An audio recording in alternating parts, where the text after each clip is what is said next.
हमारे जीवन का आधार क्या है? बंधुओं,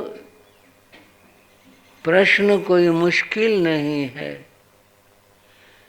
जीवन का आधार हमारा आहार है। आहार से ही जीवन चलता है। जीवन का आधार आहार है। ये तथ्य है और सही है। पर इसके साथ एक बात और जोड़ना चाहूँगा। जीवन का आधार हमारी श्वास है। ये बात कुछ मुश्किल हो गई। बात सही है। आहार के बिना कुछ समय व्यक्ति रह सकता है, जी सकता है। श्वास जहाँ रुक जाए, जीवन का वहीं विराम हो जाता है। आगे फिर जीवन नहीं होता। इस तथ्य से भी सभी सहमत होंगे। ठीक बात है। बंधुओं, अब मैं एक और बात कहना चाहूँगा। वो है कि जीवन का एक और आधार है। उस आधार का नाम प्रेम है। प्रेम हमारे जीवन का आधार है। शायद प्रश्न करेंगे, इसमें आधार की क्या बात है? प्रेम तो मन का एक भाव है।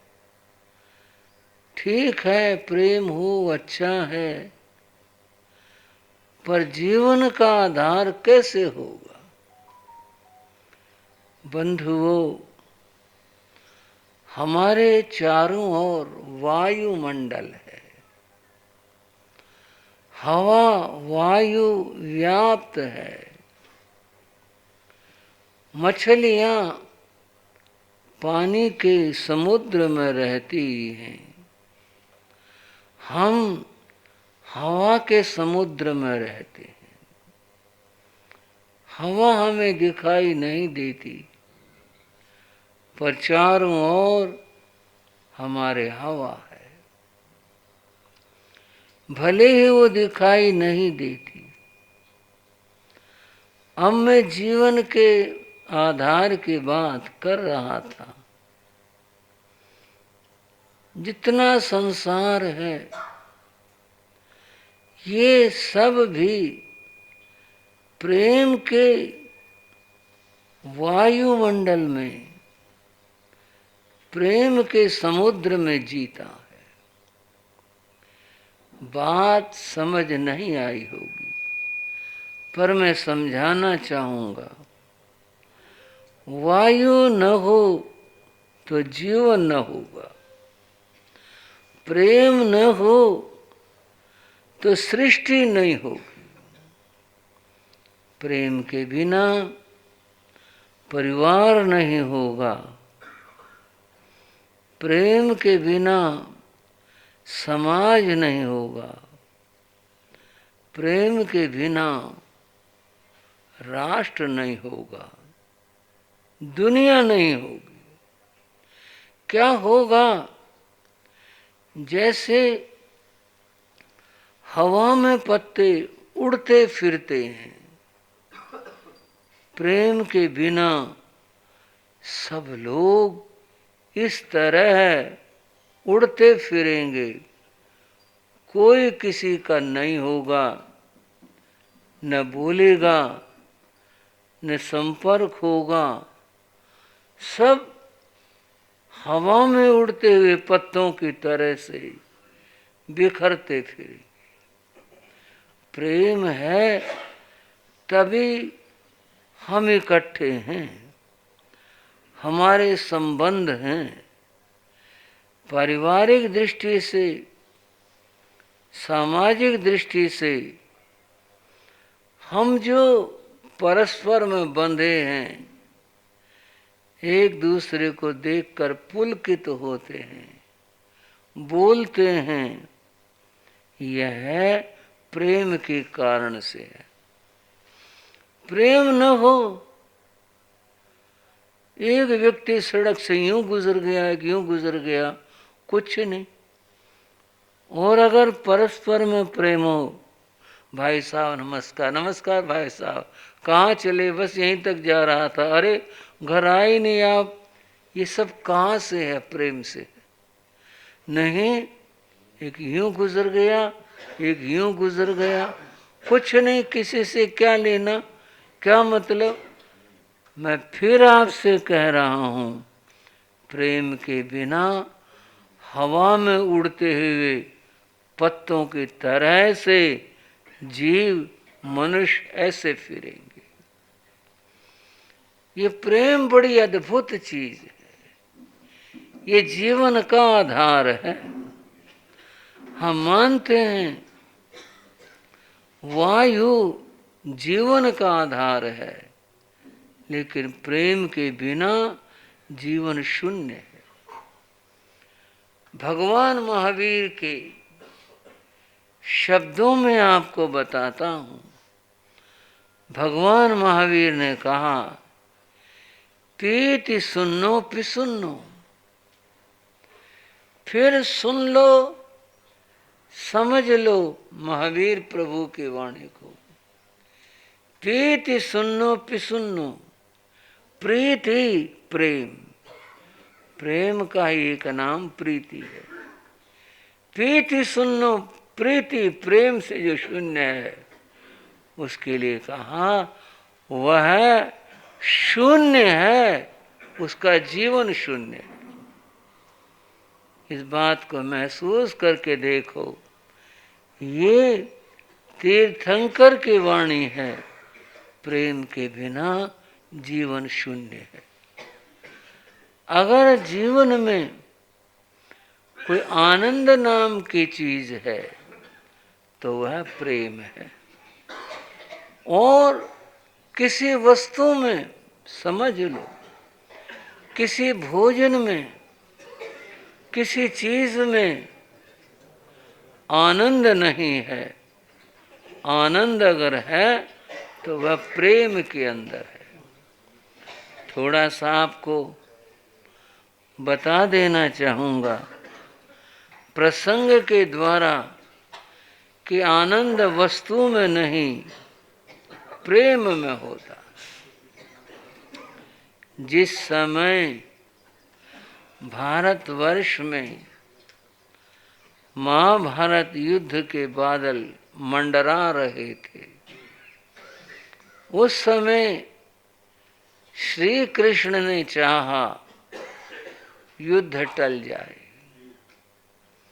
किसी तरह से परस्पर में आपस में समझौता हो जाए, युद्ध टल जाए। इसके लिए उन्होंने दुर्योधन से मिलना चाहा और इसके लिए वे हस्तिनापुर गए। दुर्योधन के पास में गए, जाकर उनसे मिले। दुर्योधन ने स्वागत किया, सत्कार किया।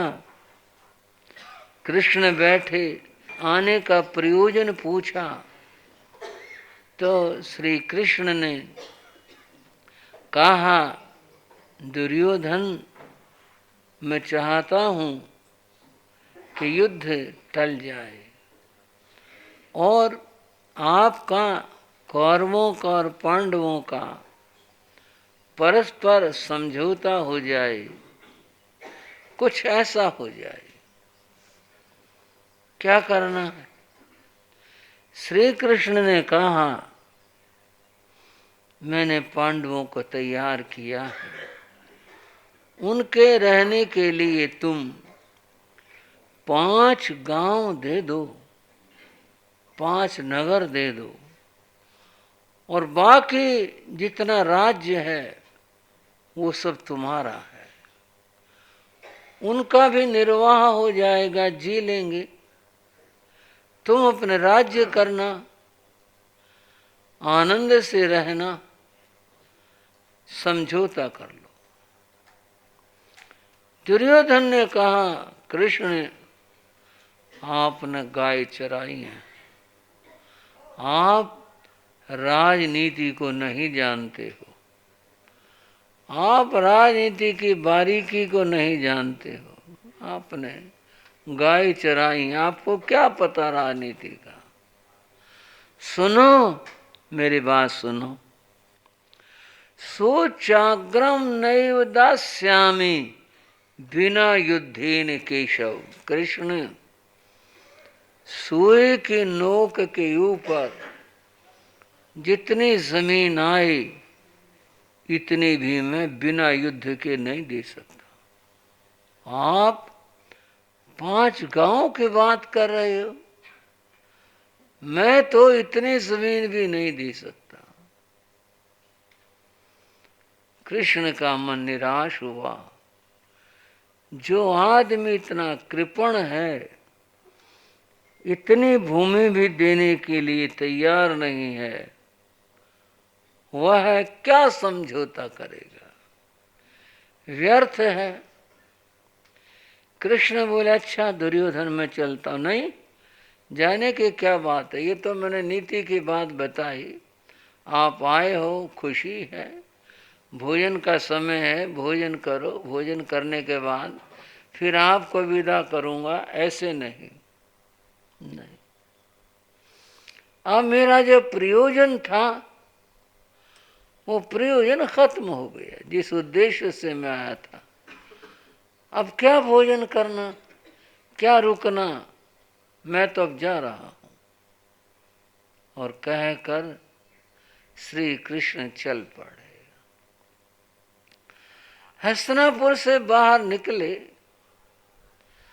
बाहर कुछ कुटियाएं थी, उनमें से एक कुटी विदुर जी की थी। मैं समझता हूं कथा आपकी जानी है, पर जो मैं बताना चाहूंगा आपको उसके साथ चलना है।